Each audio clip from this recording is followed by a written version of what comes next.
Hi, I'm the Board Game Bandit, and this is Gamer Academy, where we teach you how to talk like a gamer. Today, we're going to be talking about the term worker placement, which is a type of mechanic, and I have two special guests with me, Sarah Trager and Justin Davis. Thank you both for being here today. Yeah, thanks, Jim. Thanks for having me. So, worker placement is a mechanic that we're going to define, and more than most mechanics, I feel that this is a particularly difficult one to define because your definition will be biased based on what you want to be included in that actual genre. So how would both of you define worker placement? Sure, I guess I could go first. So I think I've heard the phrase action drafting, and I really like that. I think that instead of cards, there's spaces on a board, and essentially you're drafting actions or abilities on a board. So basically you use a space to gain something, whether it's ability or resource, and you're restricting or hindering other people from using that space by either increasing the cost for them to go there or restricting them completely. So I think there's two necessary things. One is that you're taking that space, and you can either and you have to be restricting someone else. I think if everyone can go there for the same price, then that would not be worker placement. That's very interesting. Mine is much more generic. I said worker placement was a mechanic in a game in which pieces are placed in specific spaces in order to take actions. Justin mentioned action drafting, which is what Board Game Geek says is the definition of worker placement. Not saying that's correct or incorrect, but mine would be a systematic drafting of actions or abilities from a global public set. And then I would further add where at least one of the following things is met. Actions are replenished but never actually changing. The workers periodically refresh. The workers can change in number, or there is a concept of blocking other players by going to that location.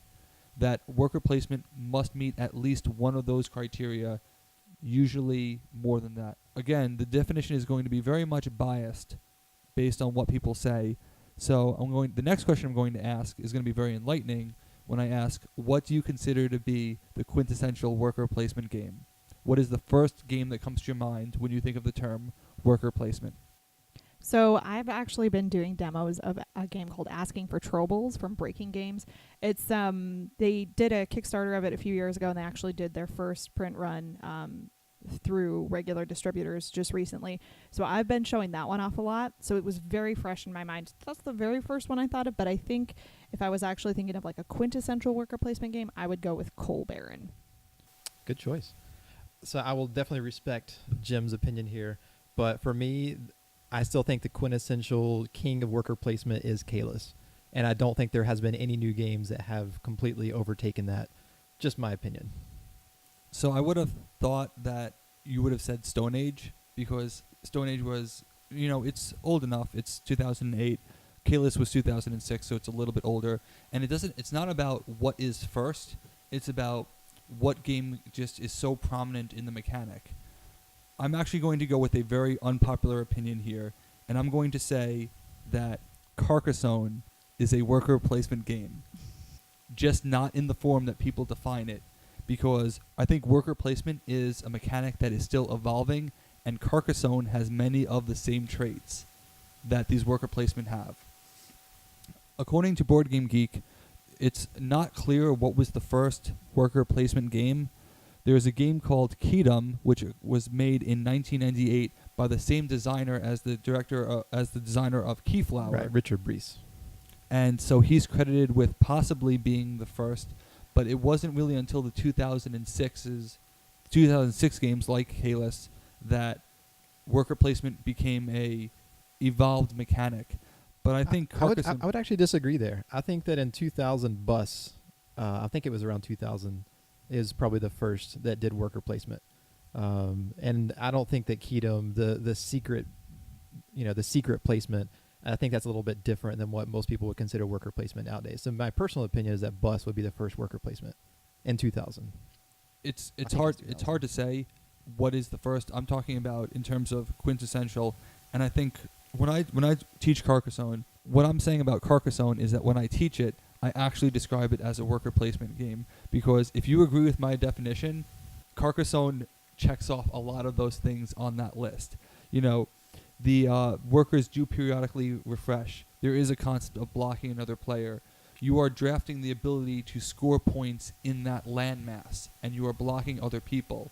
It's just, for me, it's a worker placement game where the placement of workers is actually optional because you only have, I believe, 7. There are 8. 1 is used for scoring, so you have to manage them very carefully. I also think if you really want to be fair, you can say that there is no such thing as worker placement. It's just a different form of resource management or drafting, but I don't want to get technical. Regardless, there is a generally considered worker placement mechanic. So what are some other examples, maybe popular games that use the mechanic? Before we move on, can I challenge you on your definition here? Now that you seem to like it when I said it, now when you see an example, you no longer like it. That's exactly how I felt. So I believe you mentioned in your definition that worker placement has to be a global set of actions. Is that correct? Yes. And I think that's the biggest thing where I do agree that Carcassonne, you have workers that you're placing to do some kind of ability, and they do get refreshed. However, whenever it's your turn, once you place that tile, you essentially have 3 actions that no one else has a possibility for, whether it's a city, a field, or a road. And then once it's the next person's turn, they can't go there, with very few exceptions from some of the expansions. But essentially, those actions are there just for your turn, and then they go away. So I don't consider that a global action field. But they can. You can overtake, and if you want to be good at Carcassonne, you have to take over someone else's city or piggyback on their hard work. You may not be able to do it on the same turn, but you can position yourself for future turns. And I think that once you start to break the link between direct and indirect, you start to see that, okay, I can actually possibly have that one. You could also take actions to secure that you are going to have to, whether it's building a second city that you will then later merge with your current city, so that way it'll be harder for someone else to take. I think that's a big part of Carcassonne, and still fits in with the worker placement definition. I can see that. I guess it's the whole direct versus indirect, because whenever I'm thinking of it, that tile that you place are the 3 actions, and when somebody goes later, you obviously can't place directly on that same city, but you can place indirectly and try to build into it. But to me, that's a completely different action. Later, those can merge, and you could be in the same city, but the actual actions itself, in my opinion, are 2 separate things. But I can definitely respect that opinion for sure. I like to think of it as drafting for the potential to merge. Fair. So we were saying other common games that use the worker placement mechanic as the primary mechanic. What examples can we think of? I had mentioned asking for troubles.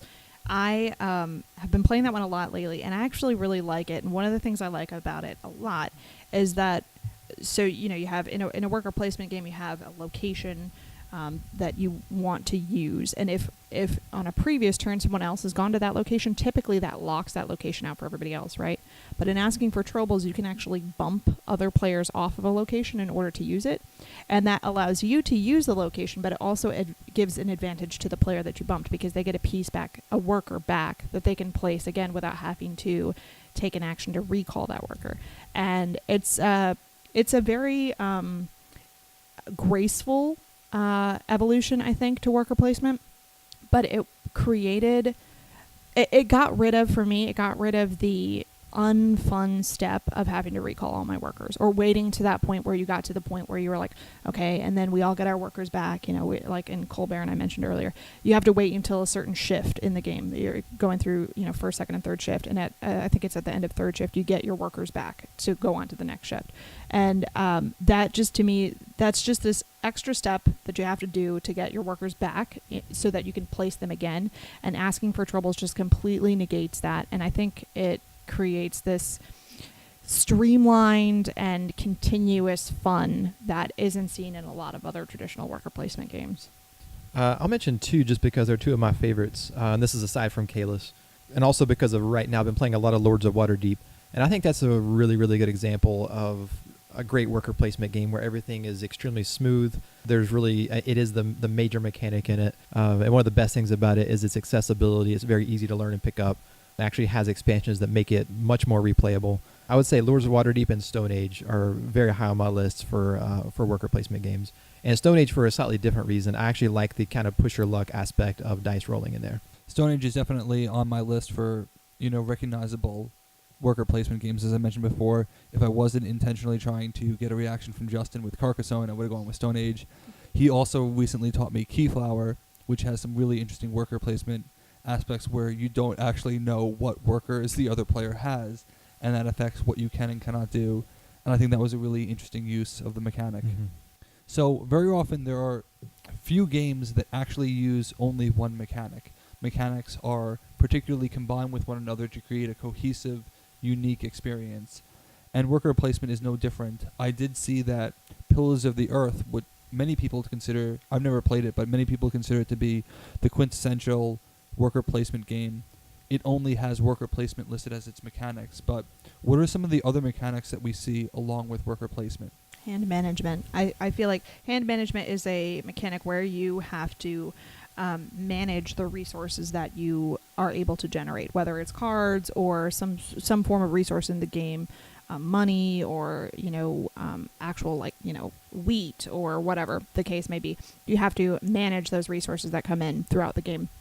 And I feel like hand management is often paired with worker placement games as a mechanic that's almost as important as the worker placement mechanic in the game. That's a great point. I don't understand the difference between hand management and resource management. I think they're pretty much the same thing. Hand management is whether or not it's in your hand versus whether or not it's not in your hand on a board or something like that. So Stone Age, for example, someone once made the comment to me that you always want to go for more workers. It's always an advantage because you could always send that additional worker for food. And then I really want to say in response to that, well, what happens if you roll poorly and you have to take the -10 that comes with not being able to feed your workers? So using your workers to get the resources that you need, making sure you don't waste them, because if you waste them, then you have to waste your workers. I think they definitely work very well together. I agree. I think the obvious one is resource management, and hand management being in the same category there. Pillars of the Earth, there are resources involved. There are cards that you are kind of drafting in a sense. So I definitely don't think that it is pure worker placement. There's definitely some other mechanics going on there. And I haven't played it myself, but I've definitely watched it played. And it does look like a fun game. So I can't really say much without playing it. But I think another one that is prevalent in some worker placements is Press Your Luck. Again, Stone Age, dice rolling. And I mean, it's exciting to be able to take, even one or two guy over, to the gold section and hoping to roll a 6 or 2. And another one that is fantastic is Champions of Midgard. You're actually fighting people in a worker placement game, and fighting these monsters. You have dice that you get to roll, and it's all about increasing your odds. So when you go to fight, how are you going to go and be risky and potentially lose some dice, or are you going to go with a lot of extra dice and kind of overkill? Definitely Press Your Luck I really enjoy seeing in worker placement. I think that's interesting, actually, because whether you have the randomness of dice or not, I feel like all traditional worker placement games are Press Your Luck, because there's always more options for you to be able to pursue than workers for you to actually pursue them. And so you are making constant decisions about whether or not you should be putting your workers here or putting them there. And when you're doing that, you're allowing the chance of an opponent taking the space that you really need. But maybe if you do this other thing first, that would benefit you better. So I think the Press Your Luck mechanic is actually the underlying mechanic of worker placement. Because perhaps if I don't do the thing that I need to do this turn, if I pushed off one more turn, maybe I'll be able to do that, but maybe somebody else will get there first and I won't be able to. Sarah brings up an interesting point, because traditionally, what you just described wouldn't be considered Press Your Luck because people are choosing what they want to do. However, particularly in worker placement, I think there's an exception that does make it Press Your Luck. And the best way to describe it is, what are the chances that the other person sees the move that I'm seeing? And, a lot of times people just flat out don't see it. That's not an element of strategy. It's more about a factor of pigeonholing. Because in worker placement, people are zeroing in on what they want to take. And, through their own short-sightedness, they don't see what you want. And the best way to describe that is I really hope they don't take my move.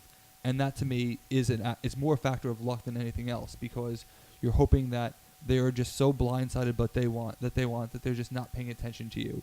And with worker placement, I think that really shines, because you're effectively doing is, I'm taking this action now and I'm really hoping that this other action I'm considering is going to fall back. And I know that I want it. I'm really hoping no one else knows that I want it, because in worker placement, since it's public, you know what all the options are. You're just really hoping that people overlook you, which it happens, and sometimes it doesn't happen. Sometimes people take specifically what they know you want, and that's another common trend with worker placement, in my opinion, that there can be an aspect of take that. I mentioned that there is a concept of blocking that says that I know that this is good for me, but it's too valuable for you to have this. So I think there's an implicit take that in worker placement as well. Yeah, and I agree, especially with the feeling that you get from true pressure luck games like Diamant, that's just very, do you keep going, do you stop, blackjack style pressure luck versus really trying to play off other players. And it's tricky because I mentioned Kalis as being one of my favorites and kind of the quintessential worker placement. There is literally zero luck in that game.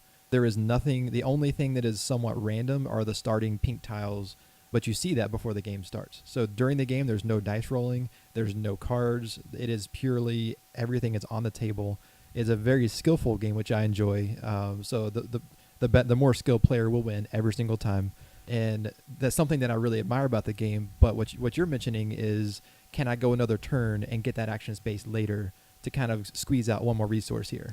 And I definitely get that same feeling as pressure luck. But since there's technically no luck involved, I kind of consider that more like pressing the opponents, pressing the players and seeing how far you can push them. We need to have a conversation on the emotional aspects of luck and the personality bias in action choosing, because there is definitely Jim wants that versus someone other than him wants that is going to influence people. I call it the Jim screw bandit factor.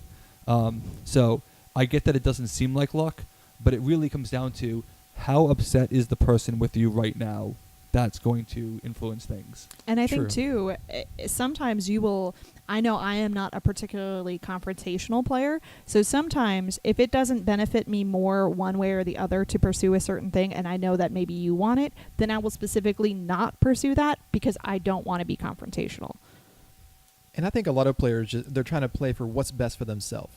So if trying to deny you a gold resource in Kalos to keep you from getting this prestige building is going to swing the game by 25 points, that's significant. And so it's not so much of just to, screw somebody over as it is to win the game. So I think if everybody's playing for themselves or what move is best for them, then you can really start to read other people and say, okay, that wouldn't make sense for them to cut me off here because it's not in their best interest. It might keep me from winning and keep them from winning and kind of play kingmaker, but it doesn't make any sense for anyone else to go there right now. So it's safe to wait. And, you may be reading the situation wrong. So I think it's a matter of how well do you understand the situation and how well do your opponents understand the situation. And how well do you understand your opponents? Right. Well, it also depends on the specific of the game. I haven't played Kalis yet because it's too long for my blood. But very often, worker placement games have a little bit of engine building to them, and that, the order in which you take the actions will make a difference over the course of the game. So you don't know how that's going to play out. So I would argue that even though it provides you 10 points or some other move would be 15 points over the longevity of the game, that may have been decided by you taking that move over another. So, and one thing I think we all agree on is kind of what makes worker placement such a prevalent and interesting idea is just the tension that it creates. I think that's the most enjoyable thing of it. In every game, whether there's luck involved like Champions in Midgard or, just skill-based games like Kalis, there's always tension of, is this person going to cut me off here? Are they not? So yeah, I think that's probably what makes worker placement so exciting for people is just the tension involved. Are there any drawbacks or pitfalls that you see with worker placement games? Well, on the flip side, I think that the tension can be a bit of a drawback for myself personally. Worker placement is actually one of my least favorite mechanics because of that tension. Like I said previously, I'm not a very competitive person as far as like direct head-to-head competition. So for me, the tension that does exist in worker placement games is not necessarily something that I enjoy. And so for me, that's a bit of a drawback. I love we talked about how it has like a little bit of engine building to it. I love that. I love trying to get my engine off the ground. I love trying to be as effective as possible with my actions and my worker placement. But that tension that's created between players because of the limited availability of each location to produce what you need it to produce, that I just don't enjoy at all. This is not a phenomenon unique to a worker placement, but I have very often experienced someone choosing the right move for the wrong reasons. And then, for example, if they go to a location that you want, that's not good for them but very good for you, but they go to it thinking that it's good for them, that can be a little frustrating because it feels like a little bit of an attack, and then they complain that it didn't work out for them. That can be annoying.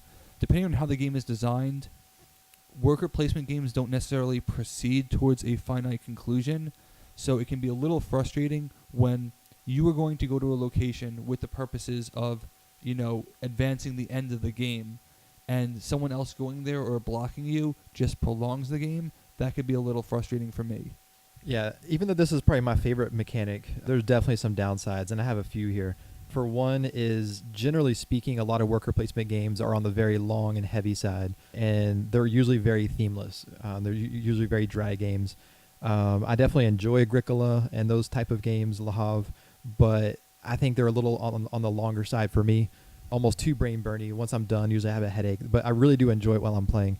And so it's very difficult to put a theme on something when you're putting a worker down, taking the action, putting a worker down, taking the action. So again, Champions in Midgard did a really good job with that with Vikings theme and Manhattan Project when it comes to building nuclear bombs.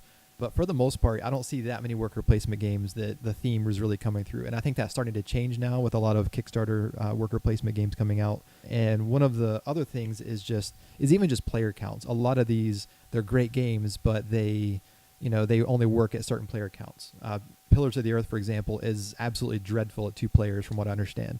And so they've even had to make variants for that. So games where they give you a different amount of workers or tighten up the board is definitely something appreciated. But and again, I think things are changing a lot nowadays. I'm actually starting to see smaller worker placement games. Even Fabled Fruit, which is a new game, is technically a worker placement. Very short, even kids can play that game. Mintworks is literally a 10-minute game. It's very light, but it is worker placement. So we're starting to see some more that are a lot smaller and accessible. And so that's at least a plus in my book. How is the analysis paralysis in worker placement as compared to other mechanics? I would say, for me personally, it's pretty hard. The analysis paralysis is there a lot. And it goes back to what you were saying, Jim, a few minutes ago about the efficiency. I am very much type A personality. I want to take the shortest amount of steps to get something done.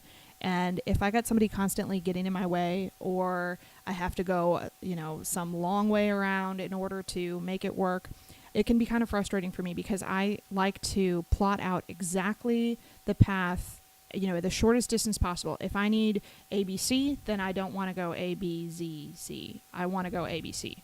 And in worker placement games, there is so much where you have to have contingency plans. If somebody takes the spot you need, if the resource that you need runs out or isn't currently present on the board, then you have to have all these contingency plans. And for me, loving that efficiency of let's do it right, let's do it once, let's do it as quick as we can, that's just not present in a worker placement game. So for me, the brain burn is really bad because I'm trying to figure out, okay, efficiency-wise, how can we do this in as few steps as possible? How can we make this the most tight, efficient play that there is? But I have to take into consideration people in my way, resources running out, like I said. So for me, that brain burn is almost immediate and present in almost every worker placement game I play. Yeah, I would agree with that. I think that, me personally, the longest turn I've ever taken in any board game ever has been Agricola. There's just so many things to mull over, so many decisions to make. And you play through, you think to yourself, okay, if I go here, then this will happen, this will happen, this will happen. Oh, I better not do that. And then you think about the other space that you want to go to. And it's definitely, of all the mechanics out there, may induce some of the most analysis paralysis. So I can definitely see that as a negative. And I think that, but the more that you play, the more that you realize that overthinking can really kind of mess you up. So it's better to kind of go with your gut. Maybe think for other people during other people's turns, but try to be quick. It makes the game more fun. So definitely a problem there. I think too, if you are trying to be quick when it's your turn, like you said, I think that it's definitely invaluable to be plotting out your actions on other people's turns. But when it comes to your turn, if you're quick about it, to me, I will beat myself up less if I make what I perceive to be a mistake, or if I don't do something as efficiently as I could, if I did not take an infinite amount of time to try to think out what I was going to do. If I just say, you know what, it's a game, we're trying to have fun, I don't want to exhaust the players that are playing with me, I'm going to take my turn, I'm going to do it as quickly as possible while still trying to be thoughtful about it, then that can cut back on some of my like regret if I do make a bad choice or a decision that wasn't as productive as it could have been. So the first time Justin and I played Elysium, he referred to it as a worker placement game. Now, I'm not sure if he still stands by that label or not, but it's a drafting game, and it has many of the same mechanisms. And I remember thinking that you had to recompute what you were going to do after every turn, that you knew that if there was a certain card that you wanted, you were just going to take it and be done with it.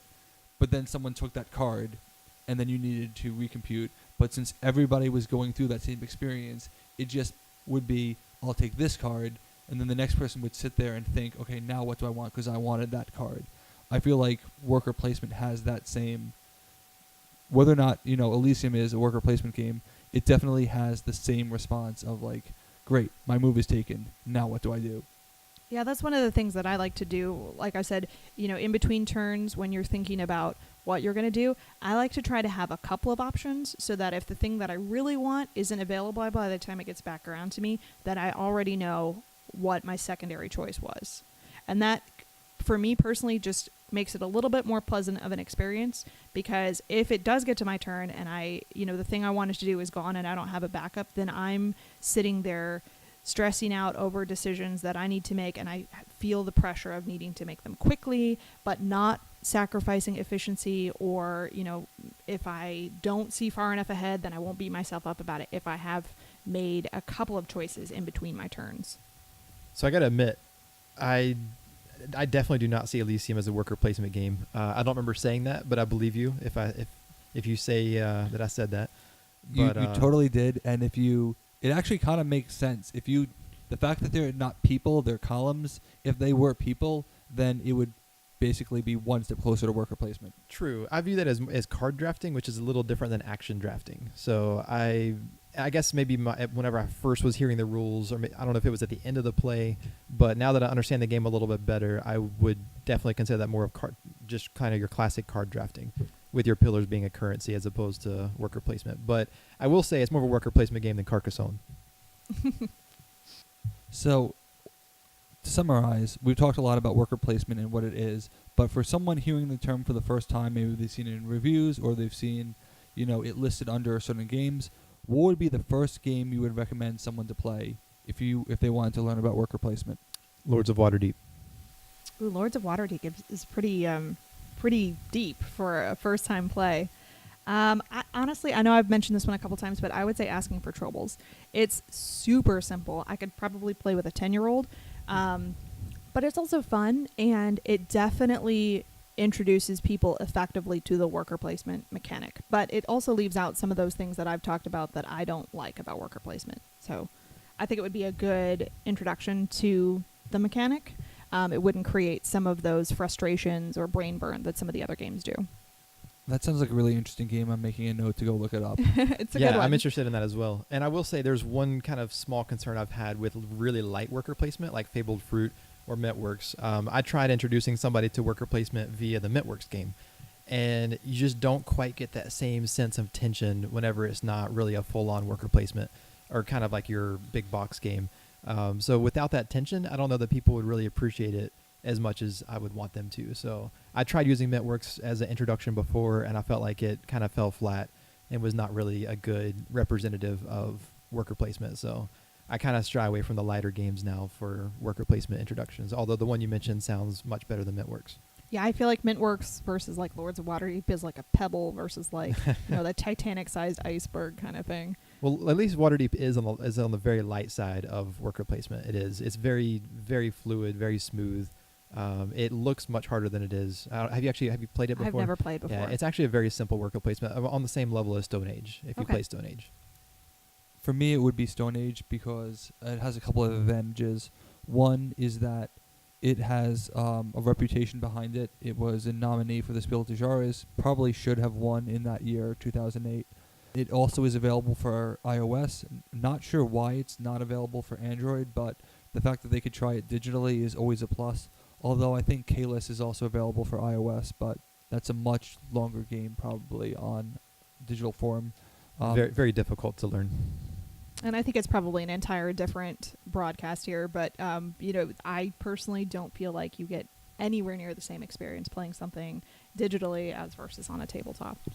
That's a fair point. I'm just Mhm. saying to get used to the mechanic and understand the rules so that you can go play it in person. Definitely not Agricola. I have yet to make it through the tutorials of that game because it's too long. There's too many choices. And I also feel like the game is telling me where to place my workers, which is not something I typically enjoy. I want to be in control. I would definitely suggest that you reserve judgment until you play it. It's a lot to it. If you can play with some people that's already played it before, it's too long and a little bit too complex for me. It was my first worker placement game. I remember having to take some Tylenol after I played because it was so many decisions, and it's a very good game. I definitely like Rosenberg's work, but they're almost all a little bit on the heavier side for me. So I agree with you, especially if you're trying to learn it from the rule book and not from someone who's played before. But if you get a chance to play it with somebody who has it and who knows the game well, definitely jump on that opportunity at least once. I'm actually talking about having downloaded the digital version of Agricola, and they break the tutorial into 4 distinct parts, and the tutorial for the first part was longer than it takes me to play like 2 rounds of another game. That's $7 I'm never getting back. I think too, I'm a professional demonstrator, so I actually teach people how to play games. That's one of the things that I do in my job, and I've done Agricola before, and I think that it's a solid game. I think that it has a lot of good things about it, but I think trying to introduce someone to worker placement for the very, very first time, that one it's a lot to swallow all at once, and it is a very long game, especially if new people are sitting down, if they are not familiar with games in general, or if they're just kind of playing for fun, then Agricola can be significant. What's interesting is that a lot of the games that we're mentioning all came out at roughly the same time, 2006, 2007, 2008. Worker placement is a mostly new mechanic, it seems. Only been around for 10 years. There may have been examples before it, but it definitely seems to have risen with the rise of modern board gaming. And I'm excited to see what else the future has in store for worker placement and how it continues to evolve. It's certainly not something that has been beaten to death by any stretch of the imagination.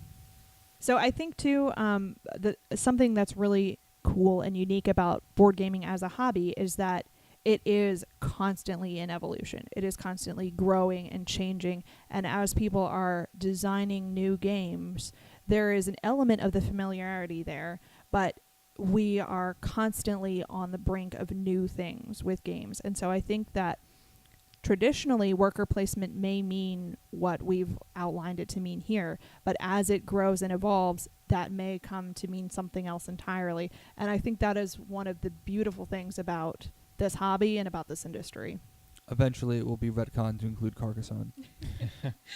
And there's definitely a lot of modern worker placement games that are way past this 2008 that we're talking about. So Istanbul in 2014, and I consider worker placement, even though it's kind of a racing game as well. I think it's fantastic, and we have legacy games now like Charterstone, and they're definitely putting out more theme now with like viticulture being about making wine, Raiders of the North Sea, which is Vikings again. So I think they're definitely making these games more thematic. They're still pumping out worker placement a lot, making some really heavy ones like Anachrony. So I think we're going to continue to see this mechanic used a lot, and I think people are trying to put twists on it, and I'm interested to see where it goes. Raiders of the North Sea is actually the first game in a trilogy, and it'll all be set in the same universe, and each game will feature different mechanics. But I think that that's another interesting way that things continue to evolve, is that we're starting to see games that are set in the same universe. We're starting to see games that continue the same theme. And I personally like that. I think that's really immersive and really fun. A game that I'm really looking forward to trying is a game called Village. I haven't had a chance to bring it to the table yet. It won the Kennerspiel in 2012, and it's a worker placement game where your workers can and will die over the course of the game. So you want to get as much value because they don't come back, and I think that's really, really interesting. I'm excited to try that one. It's just a bit on the heavier side. I haven't had a chance to play it. I would say just one quick note is that I'm kind of separating dice worker placement and worker placement. Some of my favorite games, well, at least one of my favorite games is dice worker placement, which is the Voyages of Marco Polo. I'm kind of considering those a little bit separate. Same idea, same mechanic, but with those modifiers, I feel like it makes the mechanic a lot different. So Kingsburg, you wouldn't consider to be a worker placement? I feel like it falls under that umbrella, but because it's such another big field of games, I didn't go there and include anything on my list. So I think that's one thing about mechanics that is because it's constantly changing and evolving, and because we're coming up with new ways to use mechanics, there are really umbrellas, and there's all these slight variations or differences in different types of each mechanic that we see.